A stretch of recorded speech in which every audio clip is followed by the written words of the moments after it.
ভারতের যে গণমাধ্যমের যে নিউজগুলো এসছে নেতিবাচকভাবে আমরা সমালোচনা করছি, কিন্তু আমরা গণমাধ্যমের স্বাধীনতা বিশ্বাসী।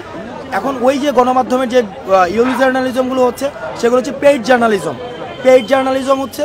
সেটি নিয়ে আমরা স্পষ্ট বিবৃতি দিয়েছি এবং আমরা আশা করছি ভারত সেই পেইড জার্নালিজম থেকে বের হয়ে এসে কনস্ট্রাকটিভ জার্নালিজম করবে। চাঁদাবাজি যারা করছে তাদের পরিচয় চাঁদাবাজ, অর্থাৎ তাদের প্রথম এবং প্রাথমিক এবং আইন শৃঙ্খলা রক্ষাকারী বাহিনীর প্রতি আহ্বান জানাবো, বিদ্যমান যে আইনি কাঠামো রয়েছে এই আইনি কাঠামোতে এনে তাদের বিচার নিশ্চিত করে দৃষ্টান্তমূলক বিচারের উদাহরণ তৈরি করুন। স্যান্ডেলিনা সো, রূপচর্চায় আভিজাত্য, যাতে করে এই ধরনের ঘটনার আর পুনরাবৃত্তি না ঘটে।